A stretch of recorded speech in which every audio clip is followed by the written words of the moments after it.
You're running on pure adrenaline, heart jackhammering so hard you can taste metal in your mouth, and suddenly your brain just blanks. The car is rolling toward the cliff edge, the fire is racing up the hallway, the shooter is reloading 10 feet away, and instead of moving, instead of screaming, instead of doing literally anything useful, you freeze like someone hit pause on the entire universe. You're not a coward. You're not weak. You're experiencing the single most common, most misunderstood, and most dangerous reaction the human brain has when the world suddenly tries to kill you. And if you don't understand why it happens and how to snap yourself out of it in the first 3 seconds, to cat freeze will be the last mistake you ever make. Here's the dirty little secret nobody in the prepper community wants to talk about. When the grid goes down, when the mobs hit the streets, when the hurricane tears the roof off, your fancy gear and your bug-out bag and your perfectly memorized fire-starting drill are completely useless if your nervous system decides to blue screen at the exact moment you need it most. The mind-killing freeze isn't random. It's biology doing exactly what it evolved to do for the last 300,000 years, and unfortunately,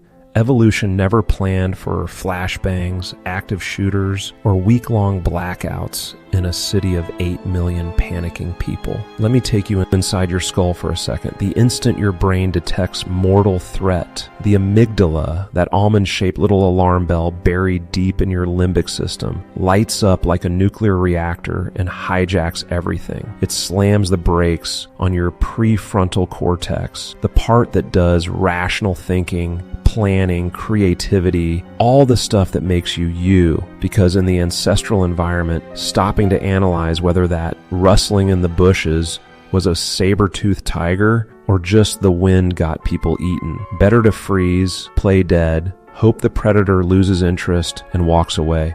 That strategy worked great against big cats. It works like absolute garbage against a looter with a crowbar or a wall of floodwater rising 6 inches a minute. The freeze response dumps a cocktail of stress hormones so potent it literally narrows your vision, kills your fine motor skills, and can make you forget your own child's name. Soldiers call it the tachpsi, short for tachistoscopic psychosis, where the world goes into tunnel vision and time feels like it's running at half speed or triple speed depending on the person. Cops who've been in 100 deadly force encounters still report freezing the first time a gun comes out pointed at them. Firefighters with 20 years on the job sometimes lock up the first time they open a door and the room flashes over. It happens to everyone. The only variable is how long it lasts and whether you have a pre-wired circuit breaker to snap yourself out of it before the situation kills you. So how do you beat a reflex that's older than language itself? You don't fight it, you hijack it. First technique, and this one is so stupidly simple it feels like cheating, tactical breathing, but not the gentle yoga version you see on wellness blogs. I'm talking about the combat version developed by guys who get shot at for a living. The moment you feel the freeze coming, you force yourself to exhale everything in your lung, all of it, until you feel that little click in your lower ribs. Then you inhale through your nose for a count of 4, hold for 4, exhale for 4, hold for 4. One single cycle is usually enough. Why does this work? Because the freeze response is driven by the sympathetic nervous system flooding you with adrenaline and cortisol. That box breathing pattern instantly activates the parasympathetic counterbalance through the vagus nerve, dropping your heart rate 10 to 20 beats in seconds and yanking blood flow back to the prefrontal cortex. You go from deer in headlights to functional human in the space between 2 heartbeats. I've seen grown men crying in shock from a car wreck go from unresponsive to directing traffic in under 8 seconds using nothing but this breath. It is actually that powerful. Second technique, give your brain an idiot-proof job it already knows how to do. The frozen mind isn't actually blank. It's overwhelmed by too many options at once. You're simultaneously trying to process, I'm going to die, my kid is screaming, the building is on fire, where's my gun, why can't I move, and 1,000 other data points. The circuits overload. The fix is to force a tiny, ridiculously simple action that requires 0 decision-making. My favorite is the thumb check. You look down at your hands and verbally confirm out loud, left thumb, right thumb. That's it. Saying it forces auditory processing. Looking forces visual processing, and the act of confirming something completely obvious bypasses the frozen prefrontal cortex and routes through the basal ganglia, the part of your brain that controls automatic habits. It's like hitting Control-Alt-Delete on a crashed computer. Special Forces operators use this exact method under fire when everything else fails. 1 second you're a statue, the next second you're moving again and wondering why the hell you ever stopped. Third, you pre-game the freeze before disaster ever strikes by using stress inoculation, the same way Navy SEALs and fighter pilots do. You deliberately put yourself into controlled, high-stress environments that mimic the real thing as closely as possible without actually risking death. Paintball L with simunition rounds that leave welts, escape room scenarios where the lights go out and sirens blare while someone screams at you in a foreign language. Brazilian jiu-jitsu sparring where you start exhausted and someone twice your size is choking you unconscious. Anything that spikes your heart rate past 150 BPM and forces decisions while you're scared shitless.